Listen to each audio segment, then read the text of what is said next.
la oposición en México, decía Andrés Manuel López Obrador, moralmente derrotada. No, hombre, lo que le sigue. ¿Y qué es lo que le sigue? Pues ya le preguntaré a Molay Maza, porque mire, por un lado, tiene a voceros como López Dóriga diciendo, qué extraño que puros exgobernadores de oposición están arrestando. Pues en el operativo Enjambre se han arrestado a presidentes municipales, a funcionarios de todos los colores y de todos los sabores.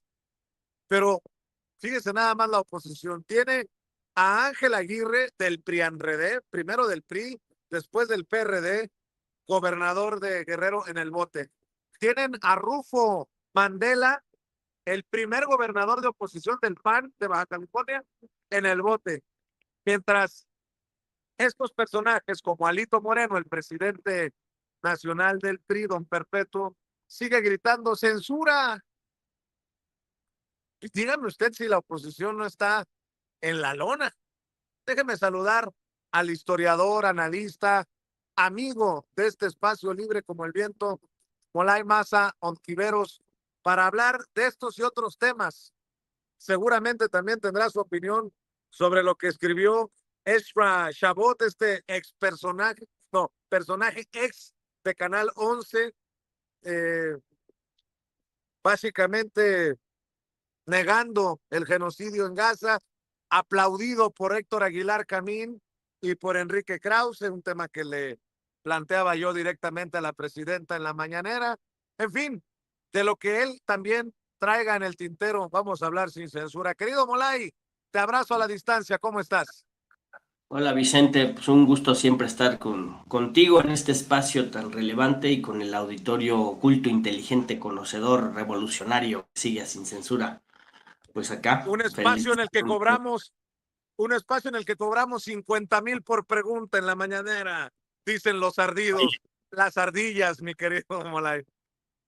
Pues está complicado, ¿no? Si haces preguntas como la de la vez pasada, que no es una pregunta fácil, ¿no? La pregunta que hacía sobre Ezra Shabot, sobre su penoso artículo, pues esa no es una pregunta a modo, ¿no? Y la presidenta tuvo que responder cuidando las formas, cuidando la diplomacia, pero si te pagan por hacer esas preguntas, óyeme, está tremendo, ¿no?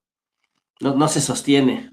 O cuando le pregunto por qué le siguen dando dinero de publicidad oficial a esos pinches mentirosos, ¿no?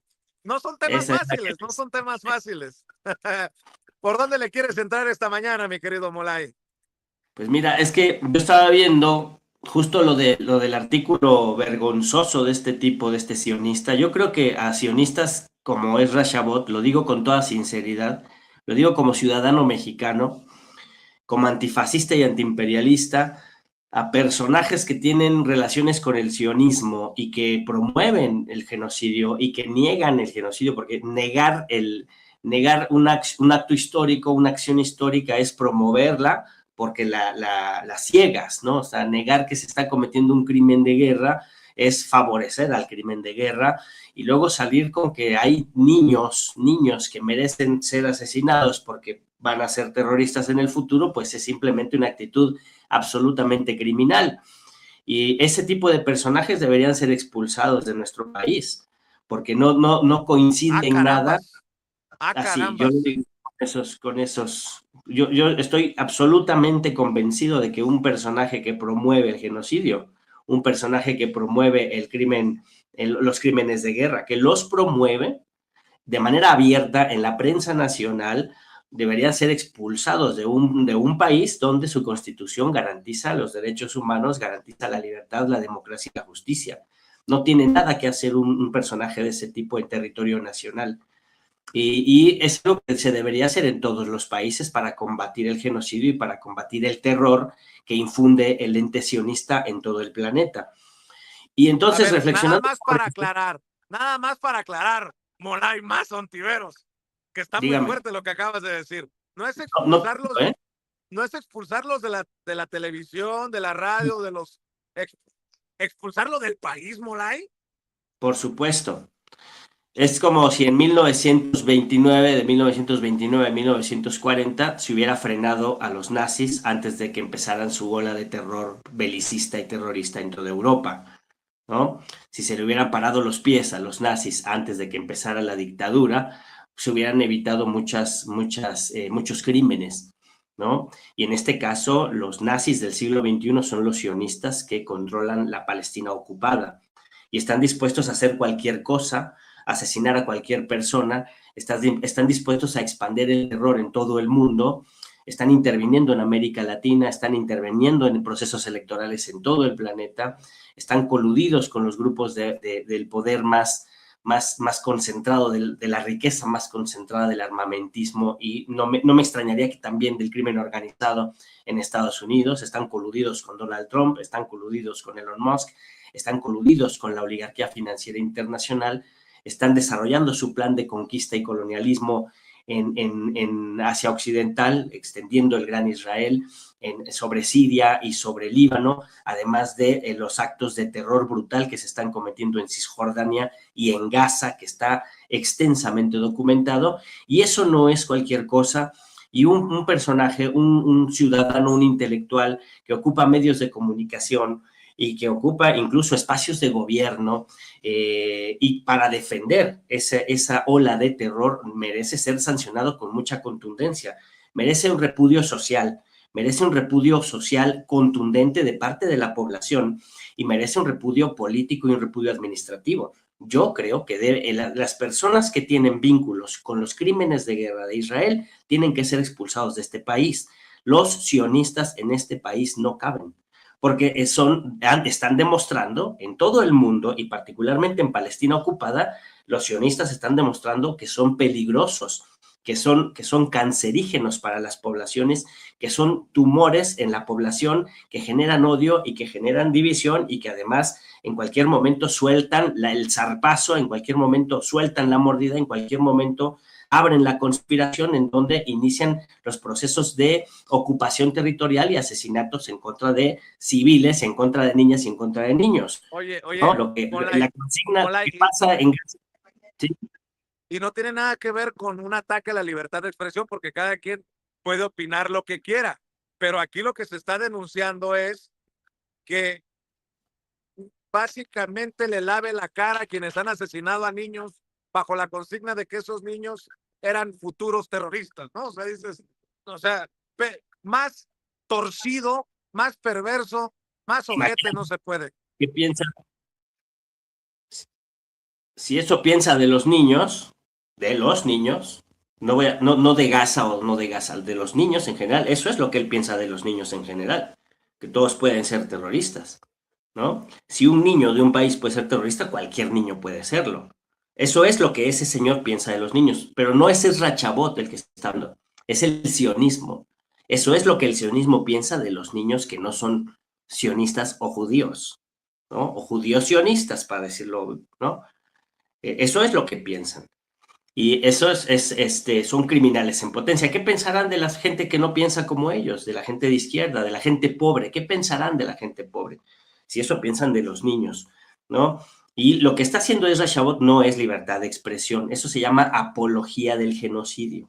Y eso no es libertad de expresión. Eso es abiertamente un discurso de odio y es abiertamente un discurso fascista, ¿sí? Eso no es libertad de expresión. Como ciudadano mexicano, yo creo que eso es intolerable y que debemos tomar acciones firmes y contundentes, ¿no? No te quiero decir lo que yo haría si yo me lo encuentro en la calle, ¿no?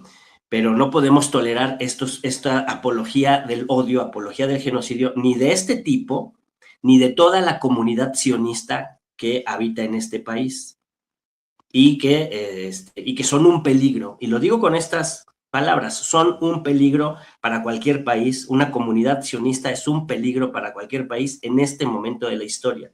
Lo demuestran los actos de terror que están llevando a cabo en Palestina y que tienen la desvergüenza de tratar de taparlos, de tratar de encubrirlos, tratar de justificarlos, incluso diciendo este tipo de barbaridades, que un niño puede ser un terrorista y por eso hay que aniquilarlo, ¿no? Y se hace la apología del genocidio.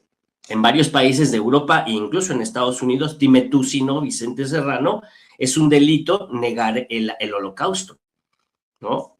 Es un delito, es casi un crimen de lesa humanidad negar el holocausto de la Segunda Guerra Mundial, ¿no? Que es una gran tragedia Pero, humana, bueno, pero algunos herederos y otros miembros del poder que están utilizando de manera facciosa y propagandística el sufrimiento del pueblo en los años 40 y 50, ahora están cometiendo crímenes peores de los que se cometieron en el Holocausto y pretenden negarlos. Y eso no es libertad de expresión, eso es oye, apología. oye, Molay, pero tengo la esperanza de que no todo está perdido. Obviamente, cuando hablas de sionismo, no hablas de la comunidad judía en general, porque además leo a plumas que yo he criticado. No sé tú qué pienses, pero por ejemplo, Jan Meyer, a quien hemos criticado durísimo aquí en Sin Censura, como parte de esta élite intelectualoide que escribe G como Gaza, como gueto, como genocidio. O sea, también hay un gran debate en la comunidad que defiende a Netanyahu, por ejemplo, o la comunidad judía que repudia a Netanyahu y las cosas como son, ¿no? O sea, tenemos a Jan Meyer, insisto, yo no comparto, he sido crítico de este personaje que publica en el periódico El Universal una columna que dice básicamente, no mames, es Rashabot, ¿no? Pero bueno, por eso digo que no todo está perdido en este caminar. No sé tú qué piensas. Sí, yo estoy de acuerdo contigo, ¿no? Yo no creo que sea lo mismo un judío que un sionista. Siempre lo he insistido, ¿no?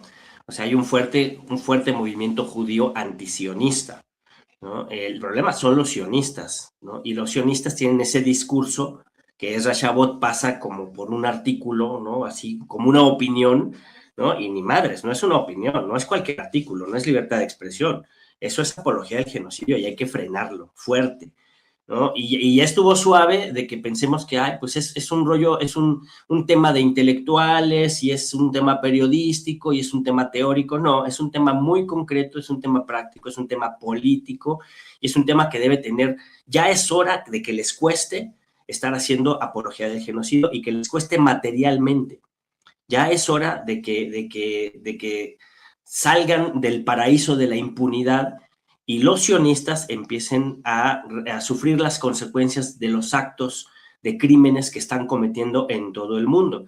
Porque lo que no te he dicho es que esto, yo lo estaba reflexionando y escuchando las críticas y viendo las críticas que se han desatado, ¿no? Yo incluso creo que es un tema, en términos del artículo de Ezra Shaul, es un tema sobreanalizado porque ni siquiera es un artículo tan relevante, es bastante miserable en términos históricos y teóricos, pero eso, apología del genocidio, eso es un crimen. Pero lo que yo, esto lo vinculaba con el asunto de Ángel Aguirre, ¿no?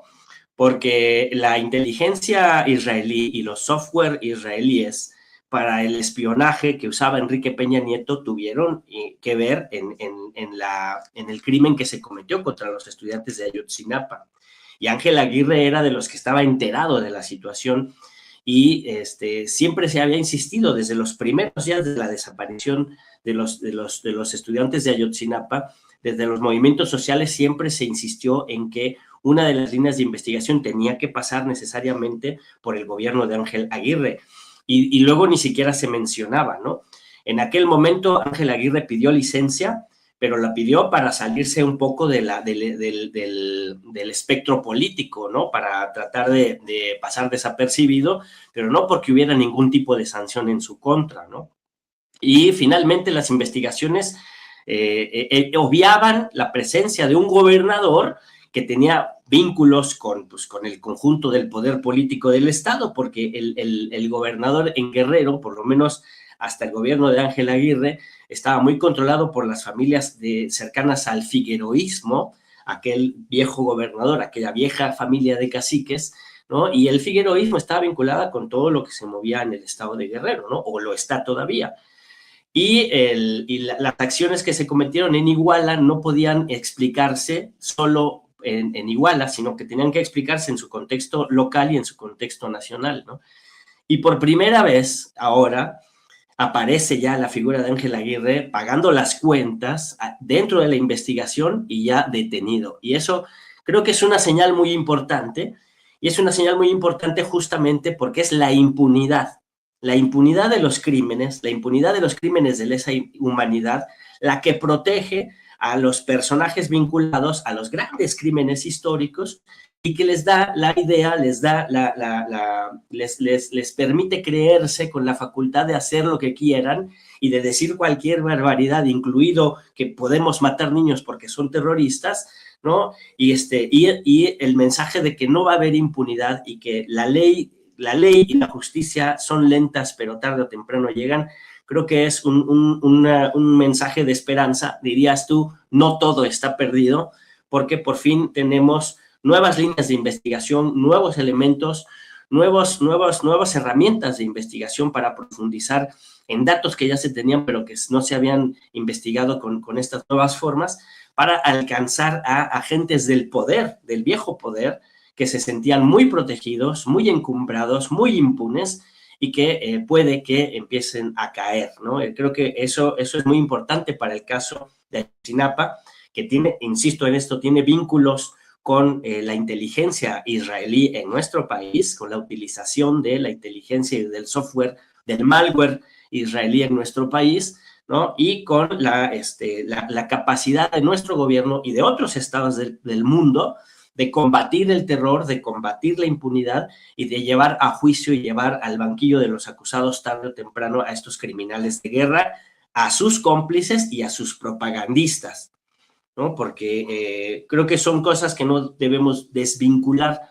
El tema del genocidio en Gaza y de la influencia del ente sionista en el mundo no es un tema nuevo, ni es un tema cualquiera, ¿no? El ente sionista ya había intervenido en Colombia para asesorar y sostener el genocidio en contra de la unidad popular, en contra de la izquierda en Colombia en los años 90, en los años 80, ¿no?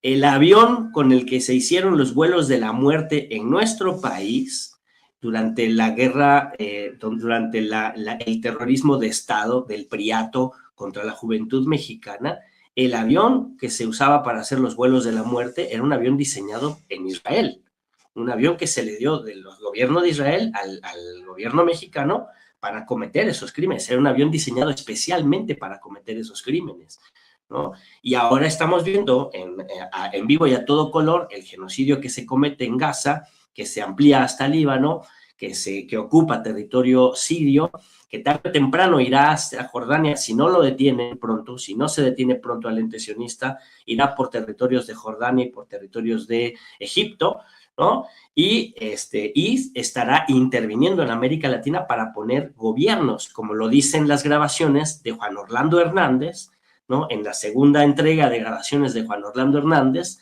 del Honduras Gate, donde dice explícitamente, son los israelíes los que quieren hacer la ocupación territorial de zonas en Honduras para convertir a Honduras en un gran estado donde se instalen las grandes computadoras que servirán a las inteligencias artificiales y a las tecnológicas para la ocupación territorial del continente latinoamericano.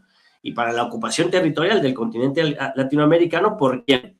Por el imperialismo yanqui y por el ente sionista, ¿no? Y entonces, este tipo de artículos, este tipo de propaganda que intentan negar los crímenes de guerra y que intentan justificar esos crímenes de guerra, incluso contra los niños, son la avanzada periodística, la avanzada teórica, la avanzada propagandística de esos procesos de ocupación del ente sionista contra los pueblos, ¿no?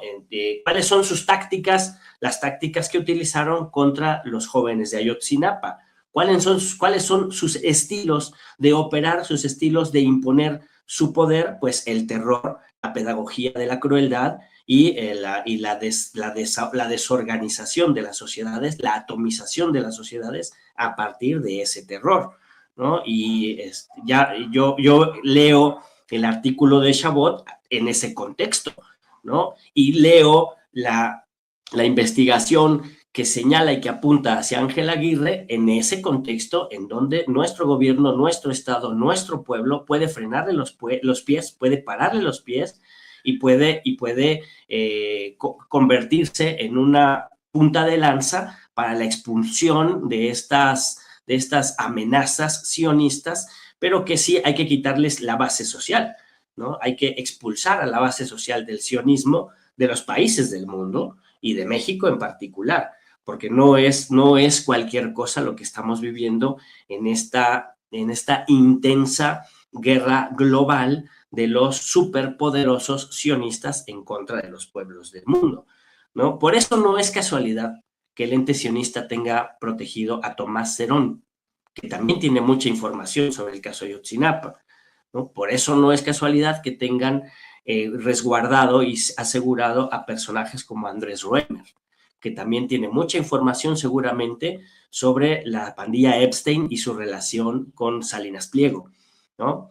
Entonces, fíjate cómo está vinculado el terror de Estado que hemos sufrido en nuestro país, el desarrollo de la influencia del ente sionista que promueven personajes como Ezra Shabot, ¿no? Y la intervención del ente sionista en América Latina de la mano del imperialismo yanqui y cómo todo eso está articulado por el conjunto de dinámicas de la lucha de los pueblos por su liberación y el conjunto de dinámicas de los grandes banqueros, de los grandes magnates, de los grandes ricos, de los grandes fondos de inversión, ¿no? De los grandes sionistas millonarios para controlar nuestros recursos naturales y controlar a nuestras poblaciones para que no podamos protestar, movilizarnos y defender nuestros territorios, mi querido Vicente. Eso es lo que me hacía reflexionar estos dos acontecimientos de la semana que estamos dejando atrás.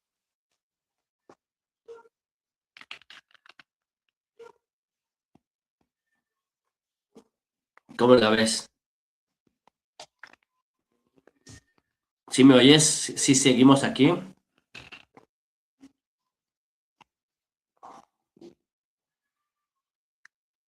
Bueno, sigo al aire, sigo con ustedes, sigo en este mundo.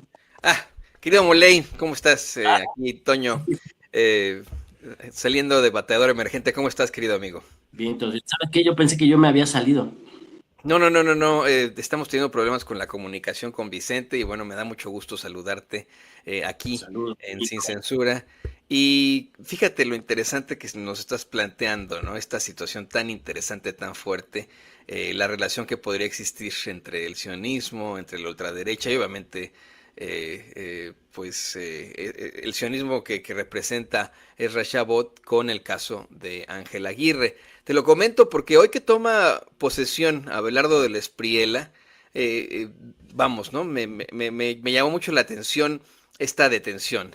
Luego me puse a pensar precisamente en Ángel Aguirre al pensar en Abelardo de la Espriella. Son, vamos, de alguna otra forma, personalidades muy parecidas. Y está Vicente de regreso ahí con el cuerno de la abundancia detrás. Qué bonita imagen. Te mando muchos saludos, Vicente. Pero se los dejo sobre la mesa. Me parece que tienen personalidades muy parecidas Ángel Aguirre y Abelardo de la Espriella. Lo que pasa es que en aquel entonces, cuando se le eligió como gobernador de Guerrero, bueno, pues no estaban tan definidas las ideologías. Aquí los dejo, queridos amigos. Al rato regreso contigo, Toño, para que nos cuentes de qué va el programa. Pero fíjate que lo que yo pudiera esperar de este arresto, y gracias, Toñito, por estar al pie del cañón. Fíjate, Molay, que ojalá el arresto de Ángel Aguirre nos ponga más cerca que nunca, tal vez, de la verdad. Porque si Ángel Aguirre ordenó desaparecer las grabaciones, es porque él sabe algo que nosotros no sabemos. Sabe un nombre que nosotros tal vez ni tenemos en el radar.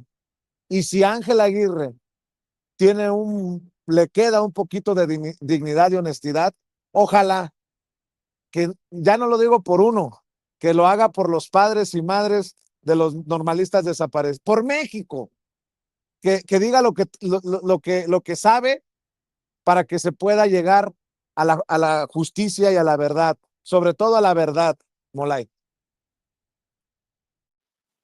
Sí, es muy importante que se haga justicia en todos los casos de crímenes de lesa humanidad en nuestro país, ¿no? El de Ayotzinapa fue el momento culminante de la descomposición del régimen priista, prianista, ¿no? Donde estaban dispuestos a utilizar la violencia más brutal en contra de los movimientos sociales, ¿no? Porque el cuento de que esto lo hizo el narco, y el narco así como un ente aislado por allí, perverso, malévolo, de caricatura, pues eso es una simplificación, ¿no? Cuando vivimos en un país en donde el régimen político, el prianato, estaba articulado con el crimen organizado, ¿no? La familia Abarca estaba articulada y vinculada con el crimen organizado, era algo que ya se había señalado tiempo atrás, antes de los acontecimientos de Iguala, ¿no? De septiembre del 2014.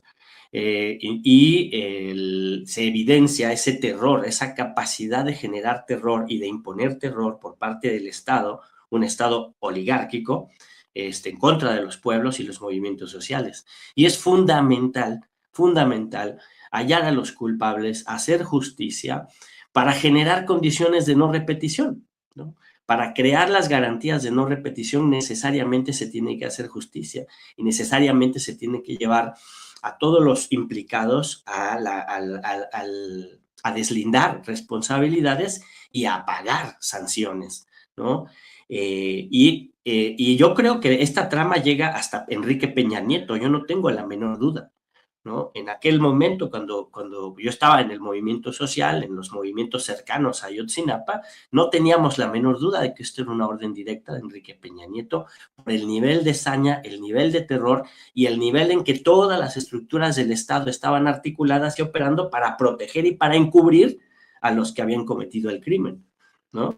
Si los criminales, ¿no? La policía y el ejército fueron los que agarraron a los chavos, se los entregaron a los cárteles, a los criminales, y los criminales ejecutaron el crimen, ¿no? Todo eso lo articuló el gobierno, el Estado nacional, el Estado priista, el Estado prianista, ¿no? A quienes hemos resistido, luchado y estábamos en ese momento protegiendo nuestras existencias, pero luchando por la democracia, por la justicia y por la libertad en nuestro país, no nos quedaba la menor duda de que eran capaces de hacer eso, ¿no? Los gobiernos del PRI y del PAN, ¿no? Y los gobiernos del PRD a nivel local, ¿no? Hay que recordar, por ejemplo, la represión del 3 y 4 de mayo del 2006, ¿no? Fue una articulación entre el gobierno federal, que estaba gobernado por el PAN, el gobierno local, que era del PRI, y el gobierno municipal, que era del PRD.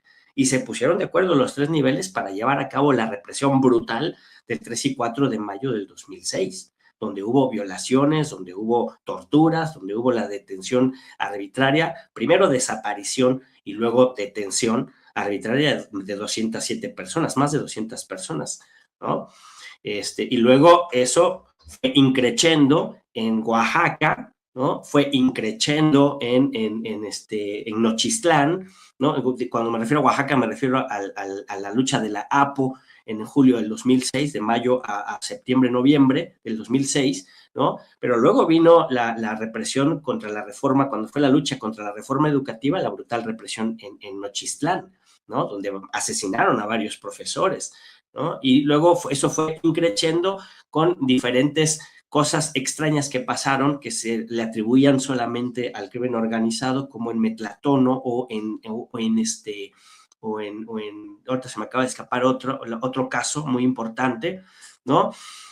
Y después ya vino lo de Ayotzinapa, ¿no? Que ya fue el momento más brutal de la represión y del terror en contra de los movimientos sociales. No es un tema solo del crimen organizado, es un tema de cómo el Estado se comportaba con los movimientos sociales y cómo en la desesperación, porque había una decadencia, una descomposición del régimen político y económico, un fracaso absoluto del neoliberalismo, en la desesperación por la ilegitimidad y por el ascenso de los movimientos sociales, lo mejor que se les ocurrió fue dar un golpe brutal, que fue ese golpe contra los estudiantes normalistas de Ayotzinapa, ¿no? Eso se llama pedagogía de la crueldad, ¿no? Y por eso es fundamental ir hasta el último de los que estén vinculados con este crimen y atrapar, capturar y demostrar su implicación y hacer justicia hasta los altos mandos de este crimen. Creo que falta mucho por hacer, porque seguramente hay una buena parte de los implicados que todavía son intocables, ¿no? En términos de el poder fáctico que tienen, económico, político y militar, tal vez, ¿no? Pero es una muy buena noticia que se empiece a avanzar en la línea de no permitir la impunidad, y a nivel internacional, a nivel global, también se tiene que avanzar para que no haya impunidad y tarde o temprano los Netanyahu, los Trump, los Peña Nieto, los Aguirre Rivero estén en las cárceles, tras las rejas, y haya justicia para los pueblos del mundo, desde Gaza hasta Ayotzinapa, mi querido Vicente.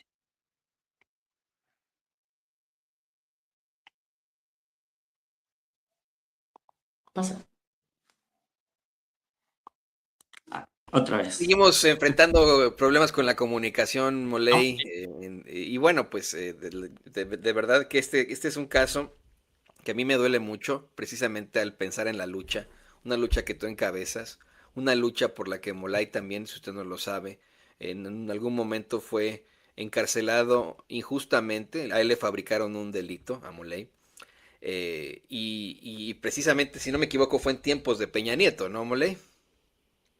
Sí, a mí y a 200 personas más. Fue en la represión de Atenco, con Peña Nieto en el gobierno del Estado de México y con Vicente Fox en el gobierno federal, todavía. Es una lucha que duele, Moley, por lo que en algún momento nos llegó a comentar aquí en Sin Censura el periodista Francisco Paco Cruz, que estamos a años luz de precisamente resolver el caso Ayotzinapa. Para ir cerrando, ¿qué opinas de esto? ¿Crees que a pesar de que, bueno, pues ya tenemos a Ángel Aguirre en la cárcel, acusado de supuestamente ordenar la destrucción de ciertos videos, si de pronto soltara la sopa, ¿crees que todavía estaríamos años luz de resolver el caso Ayotzinapa?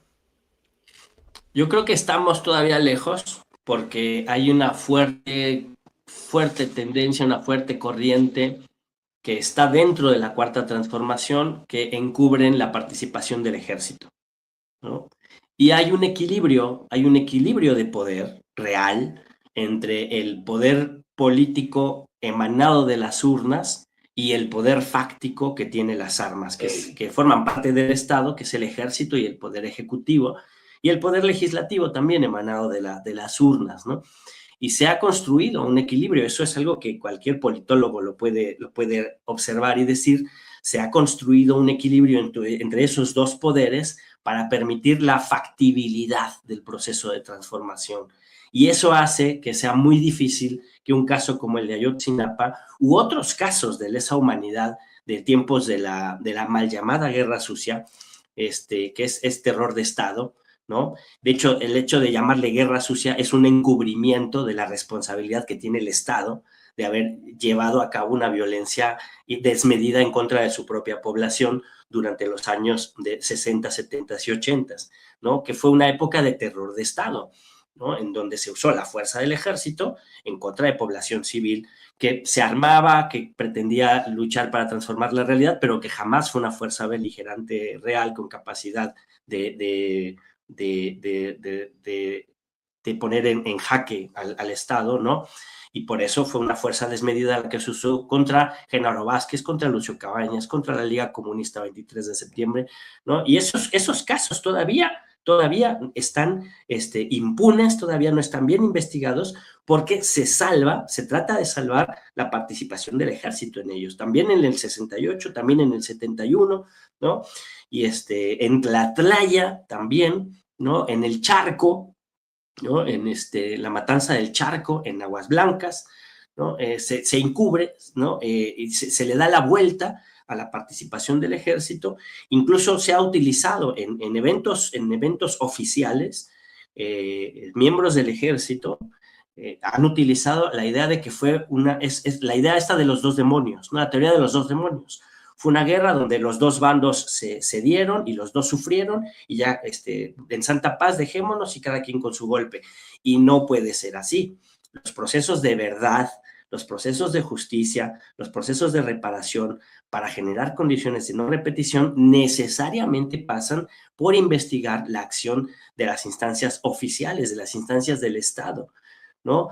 para deslindar las responsabilidades de los miembros del Estado y los miembros del Ejército que hayan estado implicados en esos delitos, en esos crímenes de lesa humanidad, ¿no? Eso no se ha avanzado. Las comisiones de la verdad en nuestro país no han podido avanzar hasta allá, y en el caso de Ayotzinapa me da la impresión de que tampoco se podrá avanzar. Lo puedo entender por los equilibrios políticos que se construyen en un momento complejo de la historia como estamos nosotros, lo puedo entender, pero hay que insistir, hay que argumentar, hay que luchar y hay que hacer pública y hacer más profunda la conciencia de que tenemos que exigirnos a nosotros mismos como nación y a nuestras instituciones como el Ejército, abrirnos a responder a la verdad histórica real, ¿no? Para encontrar la verdad histórica en todos los casos que dije y en el de Ayotzinapa en particular, ¿no? Y deslindar las responsabilidades y permitir la justicia que bien le hará al conjunto de la población. Como lo decías tú, Vicente, desde el principio, es por el bien de México, es por el bien de todo el país, es por el bien del Estado Nacional, es por el bien de las instituciones y sobre todo es por el bien de las madres y los padres enlutados por los crímenes de guerra del Estado mexicano en colusión con el crimen organizado, ¿no? Y lo mismo va a nivel global. Tiene que haber justicia para que pueda haber paz. Si no, no puede haber paz. Y como diría Chabela Vargas, ¿cómo era? En un pueblo con hambre. Ahorita me voy a acordar de la gran Chabela Vargas, que si un pueblo tiene hambre, no puede ser feliz. Exacto. Y en un pueblo sin justicia, tampoco podemos estar tranquilos, no podemos tener tranquilidad. Mi querido Molay, te abrazo a la distancia, hermanito. ¿Por qué no cerramos invitando a la audiencia a tus trincheras, querido maestro? Muchas gracias, Vicente, gracias por el espacio y pues un abrazo también, un abrazo fuerte a ti y a todo el equipo, a toda la raza que nos escucha, que nos ve. Pues me pueden seguir allí en la 4TV, también en el Facebook, ahí me encuentran Molay Maza, en el X Molay-Maza y ¿qué más? Pues eso, ahí me encuentran. Y no se les olvide a todas y todos que el 13 de agosto es un día muy importante porque es el centenario del nacimiento de uno de los grandes gigantes de nuestra América, que es Fidel Castro Ruz, el comandante de la Revolución Cubana y de la Revolución Latinoamericana, que tantas enseñanzas tiene para nuestras generaciones y para las generaciones futuras. Entonces hay toda un rescate de la memoria y una campaña de conocimiento por el celebrar el natalicio, los 100 años de Fidel Castro Ruz. Entonces, pues el 13 de agosto habrá diferentes actividades, incorpórense a la que mejor les quede, chéquenle, búsquenle en el internet porque ahí está toda la información. Son muchos grupos los que están impulsando distintas iniciativas. Lo importante es hacer memoria y recordar también a nuestros grandes gigantes de la historia, mi querido Vicente. Con eso me despido. Y acá nos vemos como todas las semanas en Sin Censura. Por lo pronto, gracias, querido Molay, estamos al pendiente. Cuídense mucho. Molay Gracias Maza a ti. Ontiveros, hablando con nosotros Sin Censura.